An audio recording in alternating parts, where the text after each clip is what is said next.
Hi guys, welcome to Shailaja's YouTube channel. ఈరోజు మేము అరటిపండుతో అప్పచ్చులు చేస్తున్నాము. అవి ఎలా చేయాలో చూద్దాం. ముందుగా దానికి కావాల్సిన పదార్థాలు: గోధుమ పిండి. ఈ కప్పుతో నేను 3 కప్పులు తీసుకున్నాను గోధుమ పిండి. అరటిపండు, ఇది బాగా పండిపోయిన అరటిపండు 2 పండ్లు తీసుకున్నాను. కొద్దిగా చక్కెర, కొద్దిగా సాల్ట్. ఈ అరటిపండ్లను 2 ఫస్ట్ మెత్తగా స్మాష్ చేసుకోవాలి. స్మాష్ చేసేసి బాగా స్మెల్ బాగా వస్తుంది. ఇది బాగా మాగిపోయింది పండు. బాగా స్మాష్ అయిపోయింది ఇది. ఇప్పుడు ఇందులో చక్కెర వేస్తాము.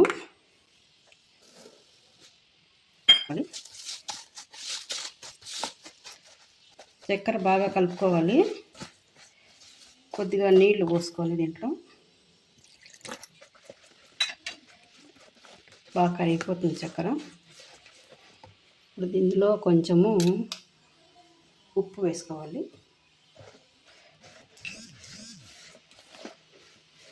చక్కెర అంతా బాగా కరిగిపోయిన తర్వాత చక్కెర అంతా బాగా కరిగిపోయింది. ఇప్పుడు ఇందులో గోధుమ పిండి వేసుకోవాలి.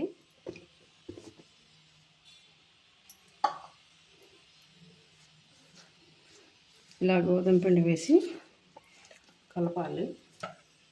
మామూలుగా చపాతీలకు కలుపుకుంటాం కదా, అలాగనే కలుపుకోవాలి. అంత పిండి వేసేసాను. చపాతీలు కలుపుకున్నట్టే చపాతీకి ఎట్లా కలుపుతాము ఆ మాదిరిగానే మధ్య మధ్యలో కొద్దిగా నీళ్లు పోసుకుంటూ కలుపుకోవాలి.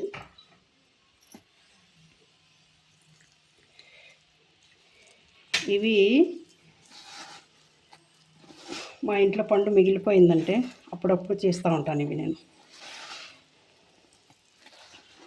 చేయడం కూడా చాలా ఈజీనే. ఇది స్నాక్స్ టైప్ ఉంటుంది, బాగుంటుంది తినడానికి. చిన్నపిల్లలు అయితే కనుక బాగా తింటారు. వాళ్ళు ఏమైనా ఉన్నాయా తినడానికి అంటూ ఉంటారు కదా, అప్పుడు ఇవి ఇస్తూ ఉన్నామంటే బాగుంటుంది. అంతా ఇలా ముద్దగా చేసుకోవాలి, చపాతీ పిండిలాగా. మామూలుగా చపాతీకి ఎట్ట తడుపుతామో అంతే. నీళ్ళు ఎంత పడతాయో చూసుకొని ఇలా తడిపి పెట్టుకోండి. నేను రాత్రి తడిపి పెడుతున్నాను. ఇది ఇంకా పొద్దునకి చేస్తాం. ఇది 3-4 గంటలైనా పెట్టుకోవచ్చు ఇట్లనే. లేదంటే పొద్దునకి చేసినామంటే అరటిపండు కదా, బాగా మెత్తగా బాగా వస్తుంది పొద్దునకి. ఇంక ఇలా మూత పెట్టేసి మూసేస్తున్నాను.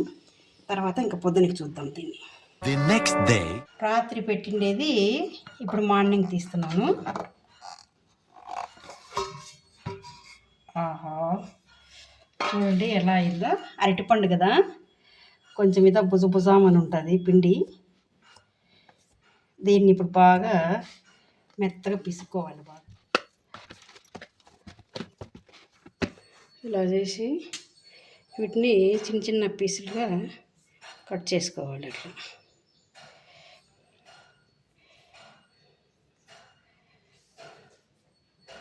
నాకు ఈ వంట చేయడము బాంబేలో ఉన్నప్పుడు మా ఫ్రెండ్ ఒకరు చెప్పినారు, పక్కింటి వాళ్ళు. అప్పటి నుంచి ఎప్పుడన్నా మాగిపోయిన అరటిపండు ఉంటే కనుక నేను ఇలాగే చేస్తాను. అది ఇట్లా రౌండ్గా చేసి పెట్టుకొని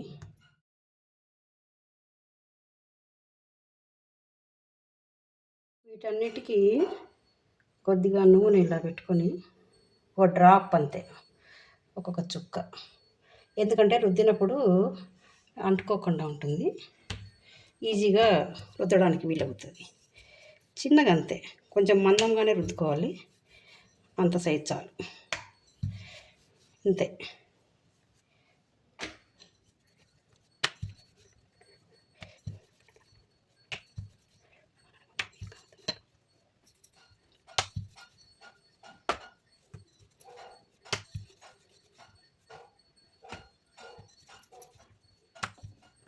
ముందుగా స్టవ్ వెలిగించి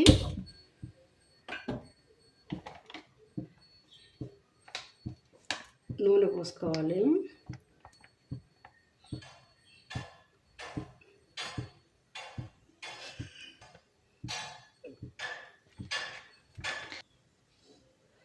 ఇలా ఒక నూనె కాగింది. ఇప్పుడు ఇలా ఒకటొకటి వేసి కాచుకోవాలి.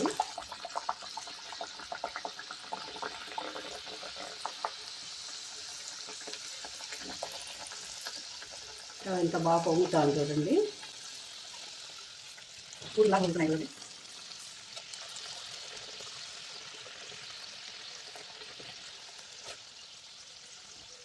గోల్డెన్ కలర్ వచ్చే వరకు వేయించుకోవాలి. గోల్డెన్ కలర్ వచ్చే వరకు బాగా ఇప్పుడు వేయించాలి. బాగా పూరీలు ఉబ్బినట్టు ఉబ్బుతున్నాయి కదా బాగా. ఇప్పుడు ఒకటొకటి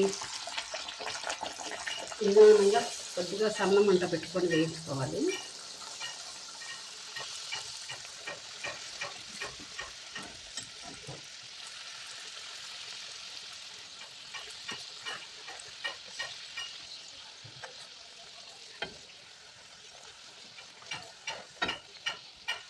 గోల్డెన్ కలర్ వచ్చే వరకు ఇట్లా తీసుకోవాలి. గోల్డెన్ కలర్ వచ్చిన తర్వాత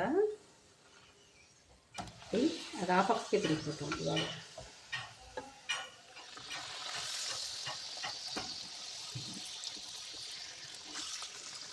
మేము వీటినైతే అప్పచ్చులు అంటాము. మీరేమంటారో కామెంట్లో చేయండి.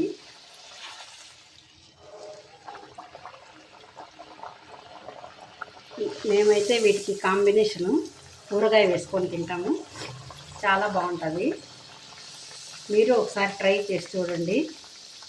చేసి తిని ఎలా ఉందో కామెంట్లో మాకు కామెంట్ చేయండి అండి. అన్నీ కాల్చడం అయిపోయింది. ఇప్పుడు ఇవి చల్లారిన తర్వాత ఎయిర్ టైట్ కంటైనర్లో పెట్టుకున్నారంటే 2-3 రోజుల వరకు బాగుంటాయి. ఎక్కడికైనా జర్నీ అలా వెళ్ళేటప్పుడు చేసి పెట్టుకున్నారంటే తినడానికి స్నాక్స్ లాగా బాగా పనికొస్తాయి. Okay, thank you. మీకు ఈ వీడియో నచ్చినట్లయితే షేర్ చేయండి, లైక్ చేయండి, సబ్స్క్రైబ్ చేయండి. Okay, bye.